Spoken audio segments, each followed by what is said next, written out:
بسم اللہ الرحمن الرحیم۔ السلام علیکم۔ ابن سبات بغداد کا نامی گرامی چور تھا۔ کوئی شریف آدمی اس کا نام سن کر انتہائی نفرت کا اظہار کیے بنا نہیں رہتا تھا۔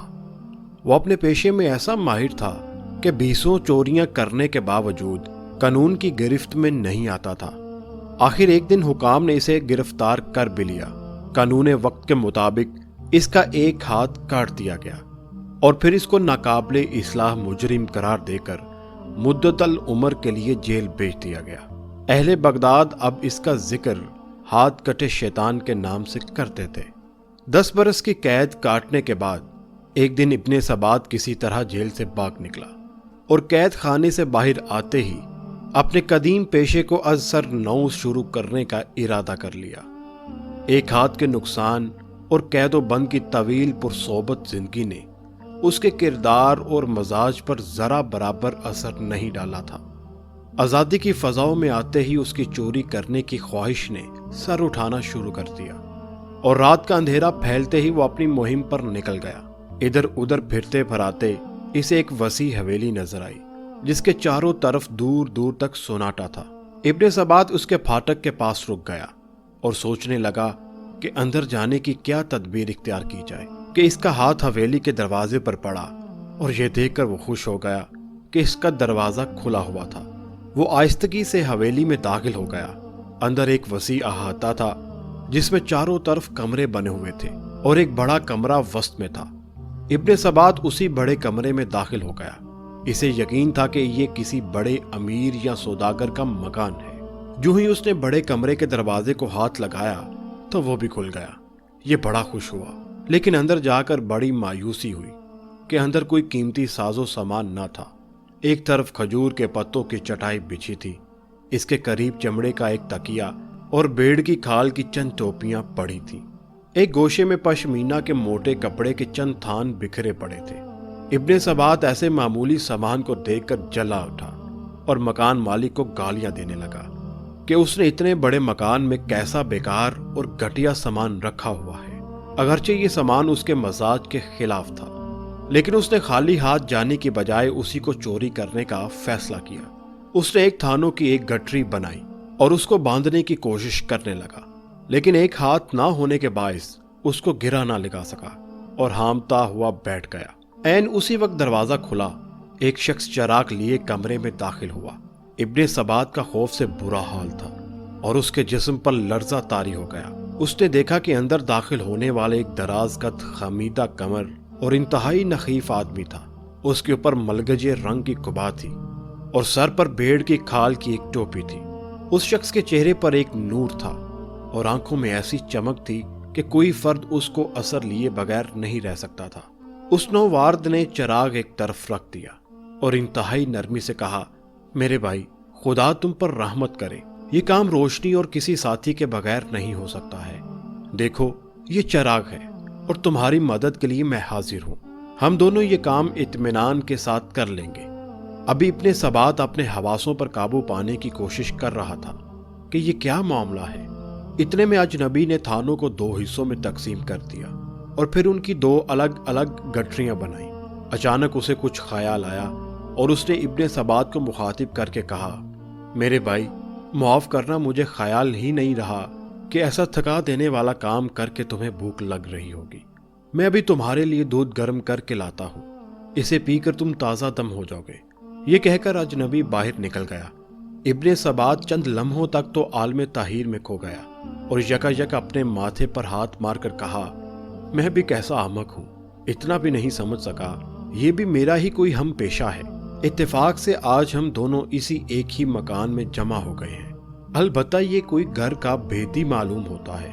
اسے معلوم تھا کہ آج یہ مکان خالی ہے، اسی لیے وہ روشنی کا انتظام کر کے آیا ہے، اور جب اس نے دیکھا کہ میں پہلے سے ہی پہنچا ہوا ہوں تو اس سامان میں سے آدھے کا حقدار بننے کے لیے میرا ساتھ دینے پر آمادہ ہو گیا ہے۔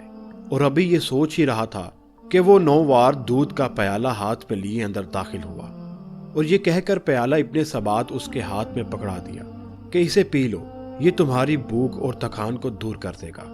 ابن سبات کو واقعی بھوک لگ رہی تھی۔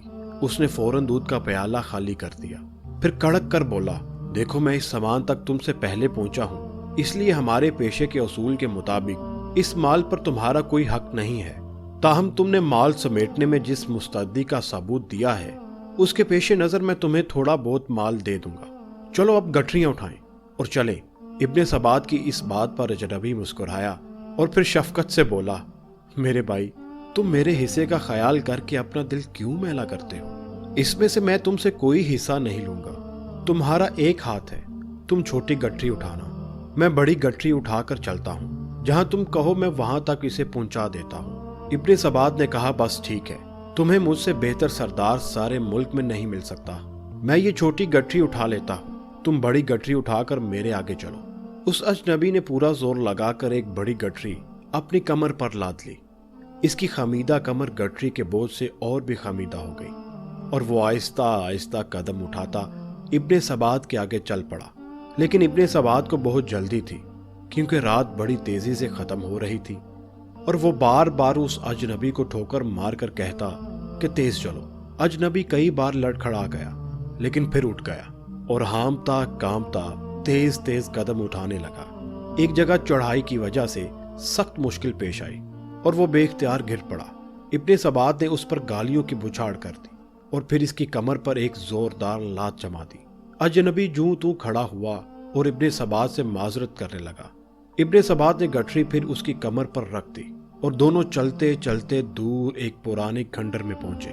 یہاں ابن سبات کی پناہ گاہ تھی۔ وہ اپنی گٹھری باہر رکھ کر دیوار پر سے اندر کود چلا گیا اور اجنبی نے دونوں گٹھریاں باہر سے اندر پھینک دیں۔ اس وقت ابن سبات نے اطمینان سے اجنبی کے چہرے کا چاند کی چاندنی میں جائزہ لیا تو اس نے محسوس کیا کہ اجنبی کے چہرے سے نور کی شعائیں پھوٹ پھوٹ کر نکل رہی ہیں۔ پھر یکایک وہ ابن سبات سے مخاطب ہوا، میرے بھائی، یہ سارا مال تمہیں مبارک ہو، اس مکان کا مالک میں ہی ہوں اور میں یہ مال اپنی خوشی سے تمہیں بخشتا ہوں۔ افسوس کہ میں تمہاری کوئی خاطر خواہ خدمت نہیں کر سکا، بلکہ راستے بھر میں اپنی کمزوری کی وجہ سے تمہارے لیے زحمت کا باعث بنا۔ خدا کے لیے مجھے معاف کر دو۔ اچھا اب میں چلتا ہوں، خدا حافظ۔ اجنبی یہ کہہ کر تیزی سے شہر کی جانب روانہ ہو گیا، لیکن اس کے الفاظ خنجر کی طرح ابن سبات کے سینے میں پیوست ہو گئے۔ سیاہ کاری کے اس پتلے کے دل و دماغ کو اجنبی کے اس محیر العقل حسن سلوک نے جھنجھوڑ کر رکھ دیا اور وہ سوچ رہا تھا میں نے اسے کیا سمجھا اور کیا سلوک کیا اور اس نے میرے ساتھ کیا سلوک کیا۔ یہ سوچتے سوچتے اس کا دماغ موف ہو گیا۔ ضمیر کی خلش نے اسے بے چین کر دیا، اس لیے سویرا ہوتے ہی وہ اجنبی کی تلاش میں نکل کھڑا ہوا۔ اب اس کے دل میں کوئی خوف نہیں تھا، بس یہی آرزو تھی کہ اس اجنبی کے قدموں میں اپنا سر رکھ دے۔ رات والے مکان کو ڈھونڈنے میں اسے کوئی دقت نہ ہوئی۔ اس نے مکان کے باہر کھڑے ہوئے ایک فرد سے پوچھا، یہ مکان کس تاجر کا ہے؟ اس شخص نے حیرت سے اس کی طرف دیکھا اور کہا، شاید اجنبی معلوم ہوتے ہو، یہاں کسی تاجر کا کیا کام؟ یہ تو جناب کا مکان ہے۔ ابن سبات نے ان کا نام تو سن رکھا تھا لیکن ان کی شکل سے آشنا نہ تھا۔ اس نے اندر داخل ہو کر دیکھا کہ دروازے کے سامنے بڑے والے کمرے میں وہی رات والا اجنبی بیٹھا تھا اور اس کے سامنے کوئی 30-40 افراد مؤدبانہ انداز میں بیٹھے ہیں۔ ابن سبات ٹھٹک کر رہ گیا۔ اتنے میں مسجد سے اذان کی آواز آئی، لوگ اٹھ کھڑے ہوئے۔ جب وہ سب چلے گئے تو وہ اجنبی بھی اٹھا۔ جو ہی اس اجنبی نے دروازے سے باہر قدم رکھا، ابن سبات روتا ہوا اس کے قدموں میں گر گیا۔ انفال کے آنسوں نے اس کے دل کی ساری سیاہی دھو ڈالی۔ اجنبی نے محبت اور شفقت سے اسے زمین سے اٹھایا اور گلے لگایا۔ ابن سبات کی دنیا بدل چکی تھی۔ دوسروں نے جو راہ برسوں میں طے نہیں کی تھی، ابن سبات نے چند لمحوں میں طے کر لی۔ وہ اس اجنبی کے حلقہ ارادت پہ شامل ہو گیا اور ان کے فیض سے ہتھ کٹے شیطان کی بجائے شیخ احمد سبات بن گیا اور اہل اللہ میں اس کا شمار ہوا۔ جس شخص کو 40 سال تک دنیا کی ہولناک سزائیں نہ بدل سکی، اس کو ایک مرد خدا کے حسن سلوک نے بدل دیا تھا، اور ان کے حسن سلوک اور قربانی کے چند ساعتوں نے اس کو خاصان خدا کی صف میں شامل کر دیا تھا۔ عزیز ساتھیو، آپ کو پتا ہے وہ کون بزرگ تھے؟ وہ بزرگ حضرت شیخ جنید بغدادی رحمت اللہ علیہ تھے۔ نگاہ کلندر میں وہ تاثیر دیکھی، نگاہ کلندر میں وہ تاثیر دیکھی، بدلتی ہزاروں کی تقدیر دیکھی۔